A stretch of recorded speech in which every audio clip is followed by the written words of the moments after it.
बिस्मिल्लाहिर्रहमानिर्रहीम। आज के प्रोग्राम के साथ मैं हूं नुसला मलिक। नाज़रीन, पाकिस्तान और ईरान के माबैन तनाज़े को कम करने के लिए वफाकी काबीना ने इस पर जोर दिया है और पाकिस्तान ने कहा है कि वो ईरान के साथ तनाज़े को बढ़ाना नहीं चाहता बल्कि हालात को मामूल पर लाना चाहता है। दोनों मुल्कों के वज़राए ख़ारजा ने भी बातचीत की और इस बात पर इत्तफ़ाक़ किया है कि ये तनाज़ा ख़त्म होना चाहिए और दोनों मुल्कों को सब्र का मुज़ाहरा करना चाहिए। अब देखना यह है कि हालात आने वाले दिनों में किस रुख पर जाते हैं। इसमें कोई शक नहीं कि दोनों ममालिक को सब्र का मुज़ाहरा करते हुए किसी ऐसी टेंशन की तरफ नहीं जाना चाहिए जिससे खित्ते का अमन भी ख़राब और दोनों मुल्कों के माबैन जो एक दरीना तल्लुकात हैं वो भी मुतासर हों। दूसरी तरफ पाकिस्तान की अगर सियासत की बात की जाए, आज अडयाला जेल में गैर रस्मी गुफ्तगू करते हुए साबिक़ वज़ीर आज़म इमरान खान ने कहा है कि वो काफ़ी अरसे से चाहते हैं कि बातचीत हो और सियासतदान हमेशा बातचीत ही करते हैं।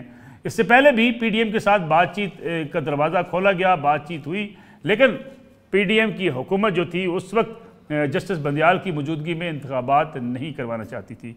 मौजूदा इंतखाबात की मुहिम के हवाले से भी और जो कुछ हो रहा है उस पर भी उन्होंने कड़ी तनकीद की और ये कहा कि एक कंट्रोल्ड किस्म की पार्लियामेंट लाने की कोशिश की जा रही है। और दूसरी तरफ अगर देखा जाए, बिलावल भुट्टो जरदारी लाहौर से इलेक्शन में हिस्सा ले रहे हैं, लेकिन ललकार रहे हैं मियाँ नवाज शरीफ को जो कि साबिक़ वज़ीर आज़म है, मुस्लिम लीग नवाज़ के कायद हैं, और बार बार ये बात कह रहे हैं कि एक शख्स चौथी बार वज़ीर आज़म बनना चाहता है और अगर वो वज़ीर आज़म बन गया तो इंतकाम की सियासत दोबारा से शुरू होगी, रौनक की सियासत से दोबारा से उसका आगाज़ हो जाएगा।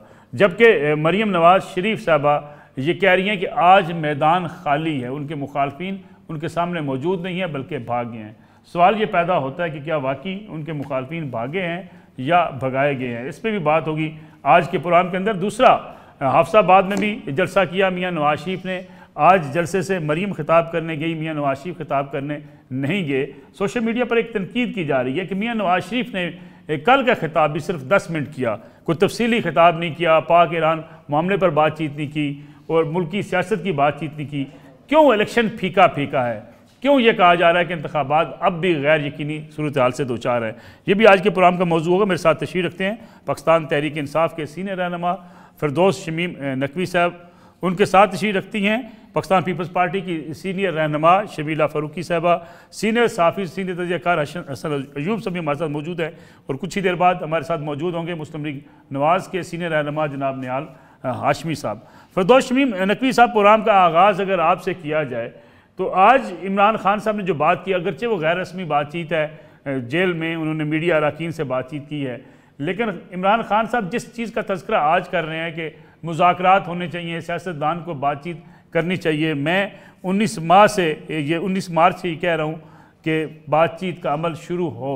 लेकिन दूसरी तरफ उनके मुखालफिन ये कहते हैं कि इमरान खान ने ख़ुद ये फ़ैसला किया था कि ना वो किसी से बातचीत करेंगे, ना पीपल्स पार्टी से, ना PMLN से, ना नेशनल सिक्योरिटी कमेटी के इजलास में आकर बैठेंगे, ना अपोजिशन लीडर से हाथ मिलाएंगे। ये दरवाजे इमरान खान साहब ने खुद बंद किए थे। जी, मेरे ख्याल से ये आप बहुत ही लंबे फेज की बात कर रहे हैं। हमने हमेशा ये कहा है पिछले 1.5 साल के अंदर कि एक मौजू के ऊपर हम लोग हर वक्त हर किसी से बात करने को तैयार हैं, वो है साफ शफाफ फौरी इलेक्शन। इसके अलावा जो मौजूआत हैं उसके ऊपर हमें तहफ़्फ़ुज़ात हैं, कल भी थे आज भी हैं। हमें जिन बात पे तहफ़्फ़ुज़ात हैं वो भी आया कर देता हूँ। हम नहीं बिलीव करते कि नैब की तरामीम जो की गई वो कोई मुल्क के मफाद में की गई, ठीक, इसके वो पहले नैब में उन्होंने जो कानून तब्दील किया है कि अब नैब की जिम्मेदारी है कि वो साबित करे जो चार्जेस वो लगा रही है। ये वाइट कॉलर क्राइम के लिए दुनिया में कहीं नहीं होता। बिल्कुल ठीक। दूसरी चीज, जो इंतखाबात के सिलसिले के लिए कानून बनाए गए, इलेक्शन लॉज में तरमीम करना पाकिस्तान के आइन को तबाह करने के मुतरादिफ है और उसको पामाल करने के। फिर जो PDM की हुकूमत ने अवाम का हलवाड़ा कर दिया, ठीक, जो 40% महंगाई तक पहुंचा दी, जो पेट्रोल की कीमत और बाकी अशिया की कीमत और जो गवर्नेंस का मॉडल उन्हीं ने पेश किया, जी जी, उसके बाद उनका साथ देना या उनसे बात करना, जो अपने आप को पंजाब का सुपरमैन और पाकिस्तान स्पीड का दावा करते हुए, और जो उनके तजर्बाकार लोग थे, जैसे कि हमें तो सिलेक्टेड कहते थे, नाहल कहते थे, ना तजर्बेकार कहते थे। ये तजर्बाकार लोगों की टीम ने जो इस मुल्क की मईशत का साथ जो कुछ किया, वो पाकिस्तान के अवाम ने भुगता। जो आए थे जल्द से जल्द इंतखाबात कराने, वो क्यों पीछे हटे रहे? क्यों पंजाब में 90 दिन से आगे चलने दिया, केपी में आगे दिन से चलने दिया, खुद केयर टेकर सेटअप में किया। फिर ये जो सेंसस को अप्रूव किया, वो भी गैर आईनी अप्रूव किया। इतने गैर आईनी इक़दाम के जो सियासी जमातें साथ देती रहे, उनको पाकिस्तान की से क्या मोहब्बत, उनको सिर्फ इक़्तिदार से मोहब्बत है। वरना पहले वो पाकिस्तान के आइन की तहफ़्फ़ुज़ की बात करते, जो कि उन्हीं ने नहीं की। बिल्कुल ठीक। शबीला फ़ारूकी साहबा, फिरदौस शमीम नकवी साहब ने तो बड़ा वाज़ेह कर दिया कि बातचीत हो सकती है साफ शफाफ इलेक्शन के लिए। बिलावल भुट्टो जरदारी साहब की भी तकारीर कुछ हमारे सामने है, जिसमें वो मुसलसल कहते हैं कि लेवल प्लेइंग फील्ड सब के लिए होनी चाहिए, लेकिन गिला शिकवा पीटीआई का अब भी मौजूद है कि हमारे लोगों के साथ ज़्यादती की जा रही है। क्या महज ये ज़बानी कलामी है कि कहा जाए कि लेवल प्लेइंग फील्ड हो और सियासी जमातें आपस में बैठ के मुज़ाकरात ना करें, बातचीत ना करें, एक दूसरे के गिले शिकवे दूर ना करें? क्योंकि पीडीएम की हुकूमत में रहते हुए आप ये बातचीत के मामलात को आगे बढ़ा सकते थे, पीटीआई को एतमाद में ले सकते थे। जी शुक्रिया मलिक साहब। देखिए, जहाँ तक लेवल प्लेइंग फील्ड का ताल्लुक है, मैं पीपल्स पार्टी के हवाले से तो बिल्कुल जवाब दे सकती हूँ कि पीपल्स पार्टी को कभी भी लेवल प्लेइंग फील्ड नहीं मिली। चाहे वो दौर हो जब आईजीआई बनाई गई, चाहे वो दौर हो जब पीपल्स पार्टी पेट्रियट्स बनाई गई, चाहे 2013 का वक्त हो जब आपको याद होगा कि एएनपी और पीपल्स पार्टी अपनी पॉलिटिकल कैंपेन ही नहीं कर पाती थी क्योंकि बम धमाके हो जाते थे। एक बहुत ही सिक्योरिटी की अजीब व गरीब हालात थे। और उस दौर में भी आपको याद होगा कि आरओ के इलेक्शन हो गए थे। वो जमातें जो तालिबान को सपोर्ट करती थी, जिनको कहती थी कि जी हमारे भाई हैं, जिनके दफातर खोल रहे थे, वो जमातें कैंपेन कर रही थी, जिसमें पीटीआई भी शामिल है। उसके बाद आपने देखा 2018 का इलेक्शन। 2018 के इलेक्शंस के अंदर आरटीएस बैठ गया। 2 घंटे क्या हुआ आज तक कौम को नहीं पता चला। ना किसी को कोई जिम्मेदारी ठहराई गई कि जनाब इतना बड़ा इलेक्शन 2 घंटे आरटीएस बैठ गया और वो इलेक्शन ही मुतनाज़ा हो गया। उसके बाद बहुत सारे मामलात हुए, इवेंचुअली फिर पीडीएम बनी और लॉन्ग मार्च हुई और फिर वो वज़ीर आज़म घर गया। तो आज तक हमें नहीं पता चला, ना कोई तहकीकाती कमेटी बनी, ना किसी के ऊपर कोई जिम्मेदारी आयद हुई, कुछ भी नहीं हुआ।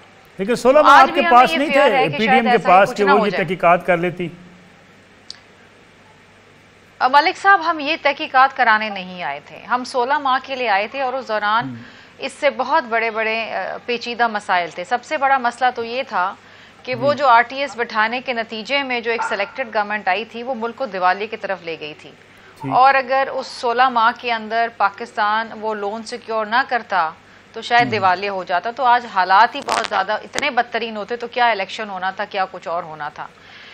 अच्छा, अब आ जाते हैं कि इस वक्त लेवल प्लेइंग फील्ड का क्या इस वक्त क्या सिनेरियो है।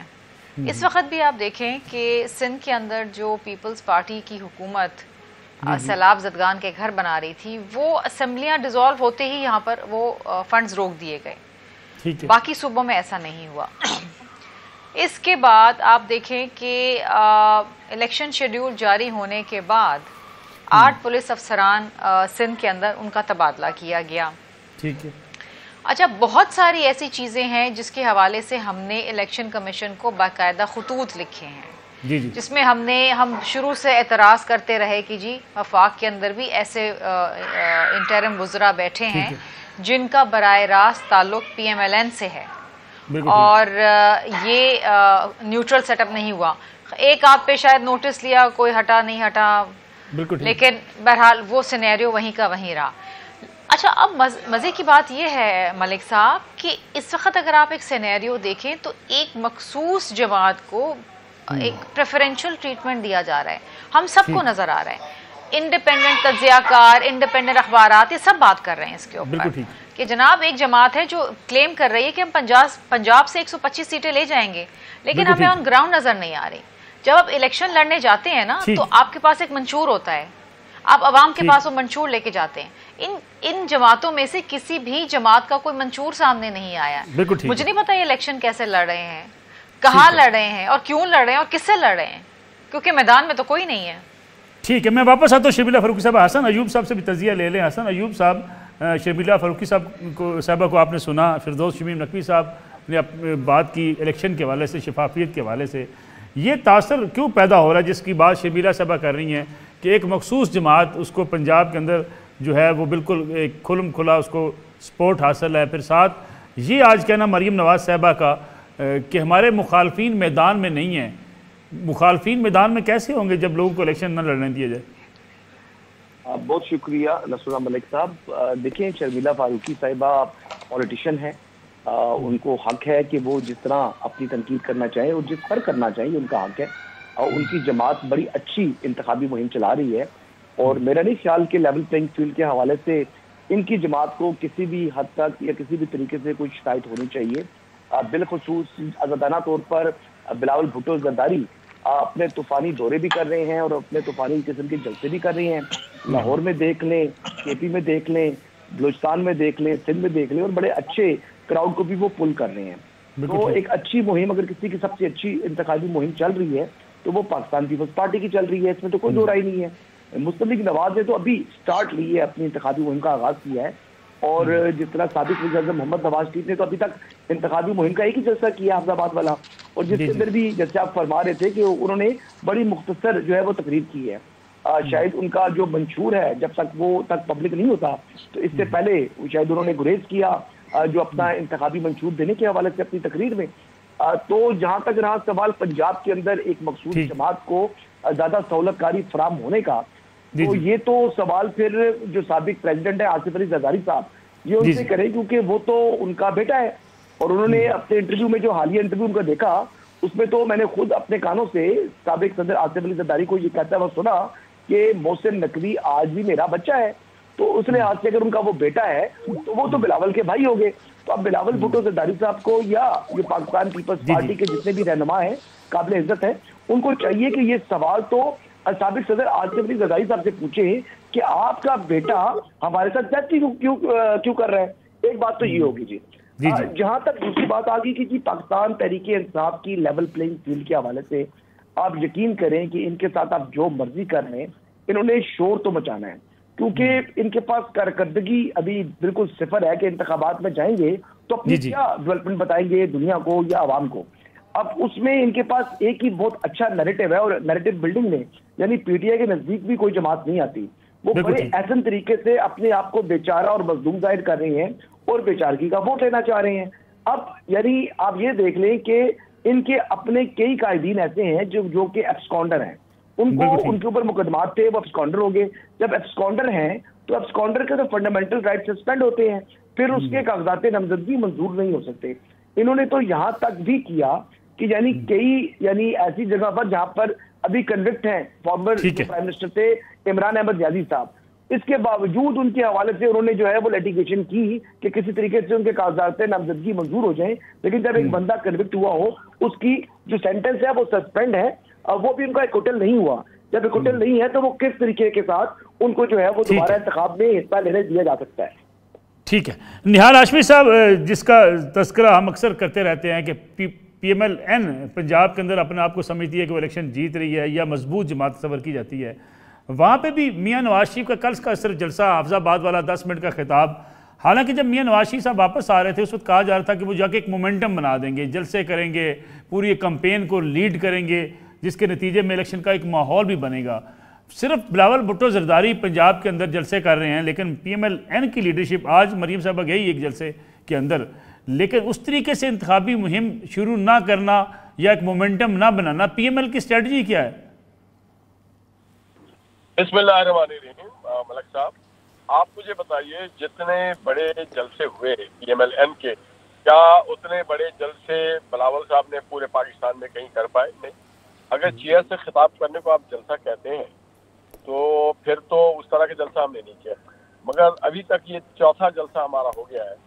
और हमारे जो ऑर्डिनरी कारकुन्स हैं, जो MNAs हैं, जो फेडरल मिनिस्टर रह चुके हैं, जो जिम्मेदारान हैं, वो हर रोज, कल भी मैं जहाँ से पीपुल्स पार्टी समझती है उनका गढ़ है कराची में मलिर, कल आप अपने नुमाइंदे से पूछिएगा कि मैं जाम कोर्ट से लेकर के मेमन कोर्ट पे एक रैली निकाल रहा हूँ तो कितना बड़ा होगा। हमने यहाँ भी बहुत काम कर रहे हैं, डेली हम जलसे जुलूस कर रहे हैं, हर जलसे जुलूस को रिपोर्ट नहीं किया था। अब जहाँ तक रह गया मियाँ नवाज शरीफ साहब पाकिस्तान के सबसे बड़े कायद हैं, वो जहाँ पे मुनासिब समझेंगे वहाँ पे जाएंगे। हमारी जो दिलेरी और हमारे जो फायर ब्रांड मुकर्रिर है पूरे पाकिस्तान के बल्कि वो मरियम नवाज साहब है, तो वो रिप्रेजेंट कर रही है पाकिस्तान के यूथ को और हमारी पार्टी को। नियाला हाशमी साहब, वज़ारत उज़्मा के उम्मीदवार तो मियां नवाज शरीफ ही हैं। बिलावल भुट्टो ज़रदारी की बड़ी तनकीद है, वो कहते हैं एक शख्स चौथी बार वज़ीर-ए-आज़म बनना चाहता है, दोबारा से वही इंतकाम की सियासत का आगाज़ हो जाएगा। 3 बार वज़ीर-ए-आज़म बन के उन्होंने क्या कुछ कर लिया कि अब चौथी बार बनना चाहते हैं? जी, आपका सवाल बहुत ही जबरदस्त सवाल है। अल्लाह, अवाम और काम, ये तीनों चीज अगर आपको चौथी नहीं 14वीं बार भी बनाना चाहे तो वो बंदा बनने का अहल है।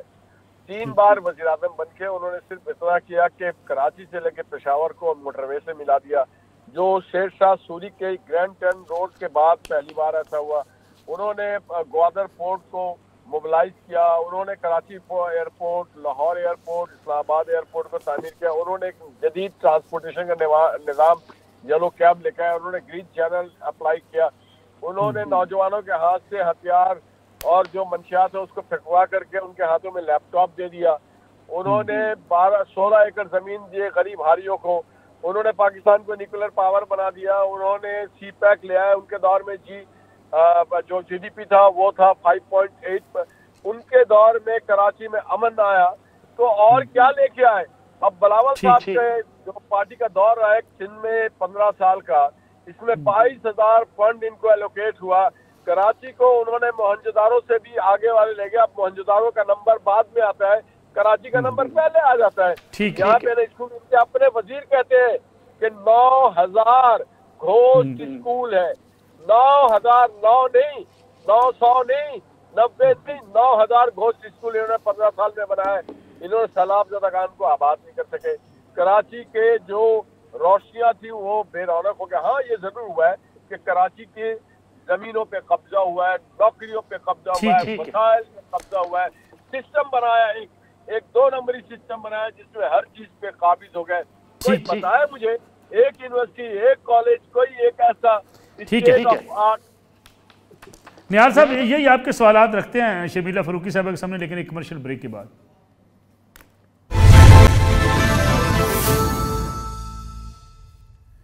प्रोग्राम में एक बार फिर खुश आमदेद। फिरदौस शमीम नकवी साहब, अभी इमरान खान साहब की बात हम कर रहे थे कि डियाला जेल में उन्होंने गैर रस्मी गुफ्तगू की है। उन्होंने वहाँ पे ये भी कहा है कि 2018 में कंट्रोल्ड हुकूमत लेना हमारी गलती थी, हमें हुकूमत बनाकर फौरी इंतखाबात में चले जाना चाहिए था। यही आज के जो हुकूमत बनाने लोग जा रहे हैं, ये कल कह देंगे कि जी हमें कंट्रोल्ड हुकूमत मिली थी, ये हमारी गलती थी। सियासतदान अपने आप को बरी ज़िम्मा कैसे कर लेते हैं ये बात कह के कि जो उस वक्त मिली थी हुकूमत, जी बस उस वक्त गलती थी, अब जो हुकूमत मिलेगी उसमें हम अहम फैसले और दुरुस्त फैसले कर लेंगे। हमें अपने मुल्क के मसाइल और उसके लिहाज से बहैसियत एक पार्टी के जवाबदेह भी है और आइंदा का लाएअमल देने के लिए भी हम हर वक्त तैयार हैं। हम अपने आप को अवाम के सामने पेश करते हैं, अपनी गलतियों का भी इतराफ़ करते हैं, अपनी परफॉर्मेंस की भी बात करते हैं। फैसला अवाम का होना चाहिए। इसीलिए नवाज शरीफ साहब ने भी कहा वोट को इज्जत दो, और वो कहते हैं कि उनको यकीन है कि वो सच बोलते हैं, हक बोलते हैं, और जितना सच और हक बोलते हैं वो हम सबको पता है। 1971 की तारीख का पहले छोड़ दीजिए। 1971 में पाकिस्तान में बहुत से लोग कहते हैं कि सियासी जमहूरियत का दोबारा से आगाज़ हुआ। एक मार्शल या मिलिट्री डिक्टेटरशिप के बाद जो इस मुल्क में 53 से चल रही थी, तो उस 1971 से लेके 2023 तक 3 साल PTI के, 20 साल इन दो जमातों के, पाकिस्तान की कौम इनसे इतनी खुश है कि इन्होंने पाकिस्तान को चीन से आगे निकाल दिया, मलेशिया से आगे निकाल दिया, बांग्लादेश से भी आगे निकाल दिया जो 71 में हमसे ही 2 लाख हुआ, और तरक्की के वो कारनामे किए कि पहले आगाज किया motorway starting from nowhere ending to nowhere. दुनिया में जब भी मोटरवेज बनती हैं they start at one end. ठीक है, ये nowhere to nowhere central Punjab को गिफ्ट दिया, अपने लोगों को अरबपति बनवा दिया। जो काम भुट्टो ने शुरू किया, फोड़ के क्रेडिट भुट्टो को नहीं दे रहे, बाकी इंटरिम में जितने लोग आए भुट्टो के बाद उनको भी नहीं दे रहे, सारा क्रेडिट जो है वो नवाज शरीफ साहब ले लें। ठीक है, अब्दुल कदीर खान को सब भूला देंगे, उसकी कंट्रीब्यूशन उसको कौन लेके आया, कोई जरूरत नहीं। भुट्टो ने जो इस मुल्क की मईशत का बेड़ा गर्क कर दिया कि उसकी बेटी ने आके बाप के किए हुए कामों को रिवर्स कर दिया, उसका कोई जिक्र नहीं करेंगे। ये सारी चीजें इनके कारनामे, हमारे कारनामे इन्हें सबको याद है। अवाम इतनी बेवकूफ नहीं है जितना ये लोग समझ रहे हैं।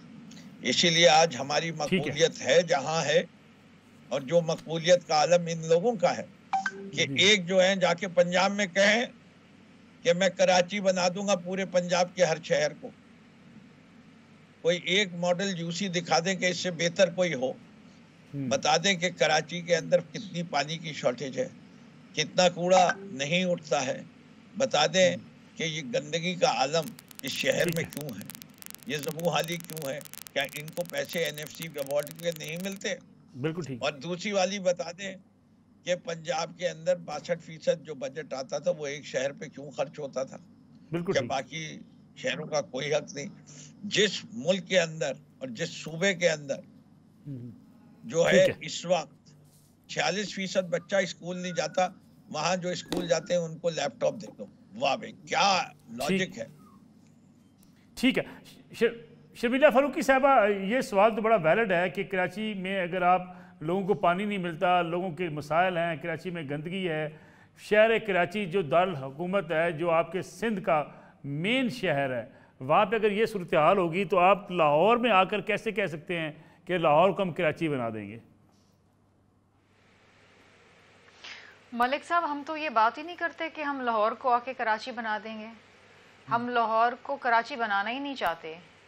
हम पूरे पाकिस्तान को वो सहूलियात देना चाहते हैं जो हमने सिंध में लोगों को सेहत के हवाले से दी हैं। हम लोगों को फ्री बिजली देना चाहते हैं, हम सोलर एनर्जी की तरफ जाना चाहते हैं, हम BISP का ज़िमरा बढ़ाना चाहते हैं, हम मज़ीद ख़ानदानों को उसके ज़मरे में लेके आना चाहते हैं। हम चाहते हैं कि तालीम लड़के और लड़कियों दोनों के लिए आम हो। हम चाहते हैं कि हम मज़दूर को सपोर्ट दें, वो सपोर्ट जो आज उनको नहीं मिल रही है। हम चाहते हैं कि हम किसानों को सपोर्ट दें, वो सपोर्ट जो आज बड़ी बड़ी फर्टिलाइज़र कंपनीज़ को मिल रही हैं लेकिन एक गरीब किसान को नहीं मिल रही हैं। हम चाहते हैं कि हम लोगों की तनख्वाहों में इजाफा करें। जो लोग आज एक वक्त की भी इज़्ज़त की रोटी खाने से कासिर हैं। देखिए, बात यह है कि हम पे आप बेशक तनकीद करें, लेकिन तनकीद वो करें जिसका कोई सर पैर हो। पानी की इन्होंने बात की, बड़ी अच्छी बात है, बिल्कुल है। कराची में पानी के मसाइल, बहुत बड़ा शहर है, बहुत बड़ी आबादी है और अनप्लान्ड आबादी है। लेकिन जो K4 का मंसूबा था, मुझे याद है कि जब इमरान खान कराची आए तो कम आते थे कराची, सिंध आते ही नहीं थे, रुख ही नहीं करते थे, क्योंकि सिंध में वो इलेक्शन हार चुके थे तो सिंध नहीं पसंद था, ना सिंधी पसंद थे। तो जब वो आए एक दफ़ा गवर्नर हाउस सीधा जाते थे, गवर्नर हाउस के अंदर जाके बैठे और गवर्नर हाउस में ये K4 के मंसूबे के ऊपर ब्रीफिंग ली तो किसी ने कह दिया जी इसके अंदर कोई इरेगुलरिटीज़ नज़र आ रही हैं हमें। उन्होंने कहा जी बंद कर दो, तहकीकात करो। वो बंद हुआ तो 2 साल तक वो मंसूबा बंद हुआ। हालांकि वो एक ऐसा प्रोजेक्ट था जो कराची के लिए पानी के हवाले से इंतहाई ज़रूरी था और उसमें वफाक की 50% से ज़्यादा शराकतदारी थी, वो बंद कर दिया। इमरान खान के दौर में और मियाँ साहब के दौर में फेडरल PSDP के अंदर सिंध को पैसे नहीं दिए जाते थे, पंजाब को 22% दिए जाते थे, खैबर पख्तूनख्वा का अलग कोई फिगर होता था, सिंध को दिए जाते थे 2%। सिंध एक छोटा सूबा कितने बड़े बड़े मंसूबे खुद बना सकता है, कितने वसाइल हैं उसके पास, ये बहुत सारी चीजें, इस पे अगर आप प्रोग्राम करें तो पूरा प्रोग्राम हो जाए मलिक साहब। अब मैं आपको एक बात बताऊं, हम पे तो ये तनकीद कर रहे हैं, लेकिन मुझे समझ नहीं आ रहा क्या हम पे तनकीद करके ये इलेक्शन लड़ेंगे? इनके पास क्या मंशूर है? अच्छा देखें, हर जमात जो इलेक्शन में जाती है ना, वो एक मंशूर लेके जाती है कि हम अगर वोट आपने हमें दिया, हम जीत गए, तो हम आपके लिए ये करेंगे। पीटीआई वो मंशूर दे चुकी थी 2018 में, 50 लाख घर बनाएंगे, 2 करोड़ नौकरियां देंगे, 90 दिन में करप्शन का खात्मा करेंगे। उस मयार पे बताएं ये कितने उतरे हैं? बिल्कुल ठीक। आज इनके पास वो हिम्मत और वो मुंह ही नहीं है कि वो कोई और मंशूर दें, क्योंकि वो जो मंशूर उन्होंने दिया था, जो इस मुल्क की नौजवानों को जो ख्वाब दिखाए थे, जो चकनाचूर हो गए, और इससे जो इस मुल्क की नौजवान नस्ल है वो मायूस हो गई। आज सिर्फ पीपल्स पार्टी बात कर रही है कि हमने उस यूथ को दोबारा से उम्मीद देनी, उनके लिए यूथ के मराकज़ बनाने हैं, करियर काउंसलिंग करनी है, उनके लिए वजीफे बनाने हैं। जब तक वो डिग्रियों में हाथ में डिग्रियां लेके वो नौकरियां ढूंढ रहे हैं, वो बेचारे बेरोजगार हैं, मुल्क छोड़ के जा रहे हैं। ये तमाम चीजें हैं। और ना ही पीएमएलएन कहीं ताबड़तोड़ हमले कर रही है किसी और पे। अच्छा, लेवल प्लेइंग फील्ड की बात हुई तो मैं आपको ये बताती चलूं कि कल ही की बात है कि पीपल्स पार्टी के लाहौर में जो इलेक्शन ऑफिस है, जो कि NA-127 में, जहाँ से बिलावल भुट्टो जरदारी साहब खुद कंटेस्ट कर रहे हैं, वहाँ पर इन्होंने पेट्रोल बम से हमले किए हैं। और जब हम गए हैं वहाँ पर FIR लॉन्च करवाने के लिए, तो वहाँ FIR लॉन्च नहीं हो रही हमारी। तो ये हाल है। जब बिलावल भुट्टो जरदारी साहब लाहौर पहुंचे हैं, जो उनकी पजीराई हुई है, उससे ये घबरा गए हैं। ठीक है शर्मिला साहब, प्रोग्राम चूंकि वक्त बड़ा मुख्तसर है, ठीक है, देखिए ये सब सामने, ये सब सामने है। नाज़रीन, यहाँ एक ब्रेक।